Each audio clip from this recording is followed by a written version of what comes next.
참선은 있을까? 역사 반전 시리즈 그 8번째 시간.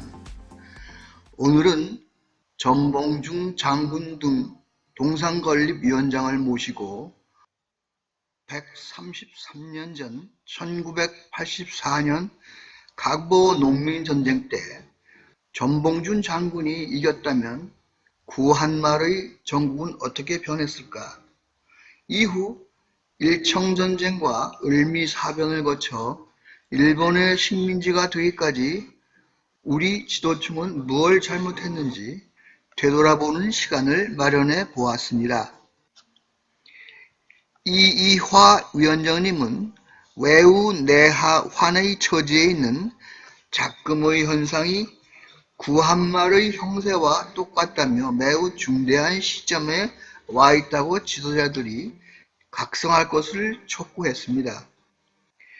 올해 나이 80인 이 원장님은 현대사뿐만 아니라 고대사에도 두루 해박해 우리나라 역사계가 처한 뉴 라이트 논쟁까지 폭넓게 의견을 밝히셨습니다. 우선 전봉준 동상건립운동의 의의와 자금 벌어지고 있는 개헌운동과 관련 새로 만들어지는 헌법 전문에 동학 농민정신이 포함되어야 하는 이유를 다음과 같이 말씀하십니다.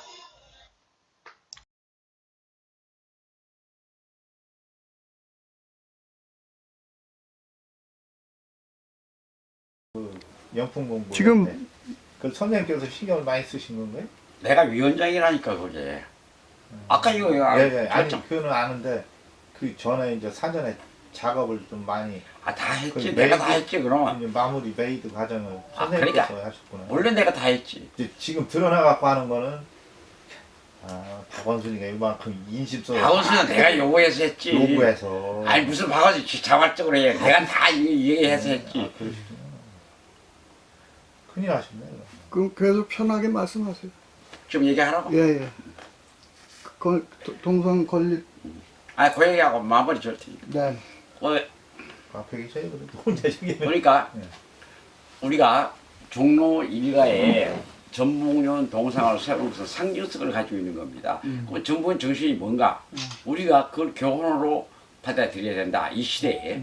그건 뭐냐 하는 거예요. 전봉준은 첫째는 양반 특권 사회가 없애자는 것이 목표고, 두 번째는 외세를 배격하고 자주국가를 건설한다는 것입니다. 그 일본하고 처제에 싸운 것이 바로 그거예요. 그렇죠. 그런데 전북에 그러면 구상했던 나라가 어떤 나라냐? 물론 부정부패 같은 단순한 없는 사회일 수도 있지만은 자기가 마지막에 이렇게 얘기했어요. 당신이 재판 신문 과정에서 서울 가서 성공을 했다면 어떻게 하려고 했느냐 이렇게 얘기했습니다. 그분이 단순한 농민 지도자가 아니라는 것이 증명이 돼요. 첫째는 우리는 농투성이다. 우리가 고향으로 간다. 다만 뜻 있는 의식 있는 정치를 잘할 수 있는 사람들을 그분들을 추대를 해서 그분들이 합의제로 혼자가 아니라 벌써 왕권을 부정한 거예요. 이것은 전제군주제를 반대하는 것입니다.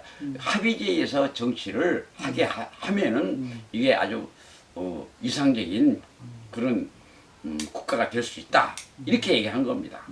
지금으로 치면 이제 개헌까지도 이제 공화제 비슷한 거예요. 이게. 그러니까 왕조를 부정한 겁니다. 이게. 그러니까 이런 구상을 전문이 했다는 것. 그리고 북한에서도 이 제일 1945년 해방이 된 뒤에 겨울이 되면요 조그마한 책자가 나옵니다.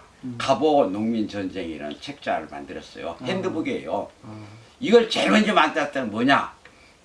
동학 농민 정신을 우리는 계승한다. 네. 이 뜻이에요. 네. 그게 내용이 보면은 아까 반봉건 반침략이라는 말이 분명히 나와요. 네. 그런데 이만큼 지금도 동학 농민 전쟁에 대해서는 남쪽의 진보적인 역사학자들이라든가 시민운동가들하고 북쪽의 이 문제에서 의견이 다른 게 없어요. 네. 다만 남쪽에 룰라이트 이 사람들이 동학농민혁명을 비하시키려고 뭐 왕권을 존중해가지고 일단이 구체제 안에서 조금 개선을 하려고 했다 이렇게 자꾸 해석하려고 그래요. 그게 아니에요. 분명하게. 아니 첫째만 양반이 바치는 그런 사회를 깨자 그 자체가 벌써 반왕조적인 것입니다. 그렇죠. 그 사람 역사의식이 정말 문제가 있는 사람들이에요. 그 복벽의식 같은 건 전혀 없는 거예요. 그렇죠. 전혀 복벽의식이 없어요. 미시정부에도 복벽파가 있었지만 여기는 전봉준의 농민계열은요 전혀 복벽파가 아닙니다. 이게. 이 점을 분명히 해야 돼요. 지금으로 치면 이제 직접 민주주의까지도 이제 얘기하는 그렇죠. 거죠. 집광소가 그랬어요. 네. 집광소가 누가 임명하는 게 아니라 합의제로. 그래서 이 집광소 자체가 그래서 오늘날 민주주의의 뿌리라고 말하는 것이 집광소를 말하는 겁니다. 이게 주민 합의제예요. 그리고 선출도 임명하는 게 아니라니까. 자기들끼리. 그렇죠. 그게 이 집광소를 지금 해석을 잘 못해서 네. 그러는데 또 자료가 좀 미비하고. 두레 정도로 생각하는 것 같아요. 그렇죠. 둘이서 이제 그것을 발전한 거예요. 이게 집광소라는 것이 이제.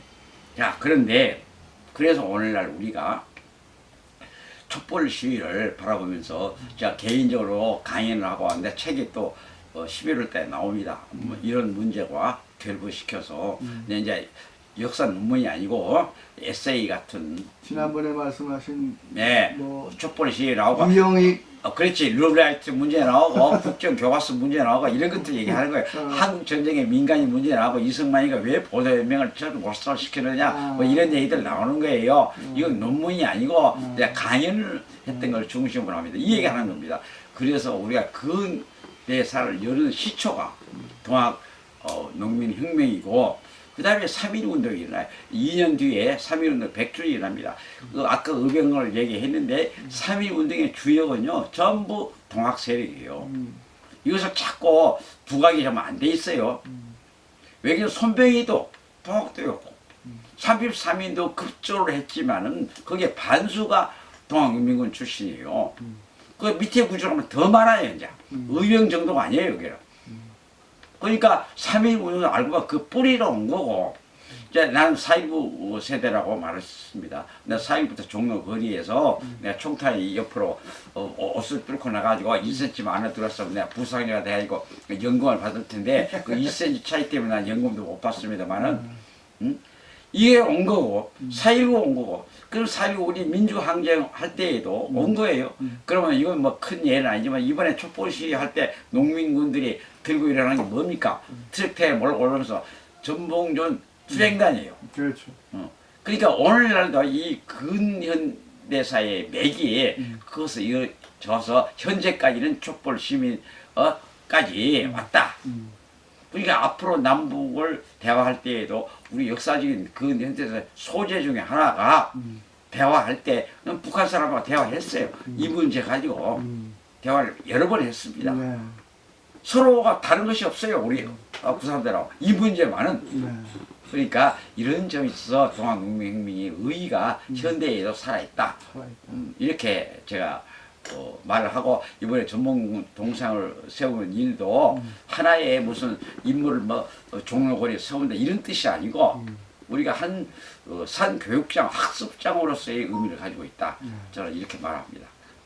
그리고 이제 헌법 정신에 그러니까 헌법 전문에다가 동학 농민 그 혁명의 정신을 개선하자. 예. 뭐 그런 것이 예. 필요하겠죠. 예, 그 얘기도 이제 마무리 좀 하면요. 네. 우리 이제 1994년이 100주년이 되는 해였어요. 네.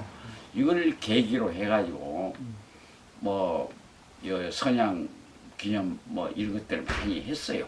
그래서 그 한계는 가지고 있었지 몰라도 그리고 국회에서 2004년에는 법이 통과됐습니다. 특별법이 명예회복 특별법 그건 보상 같은 건 빠졌어요. 다만 명예를 회복하자. 그래서 이제 역직이라는 그 이름을 지우자.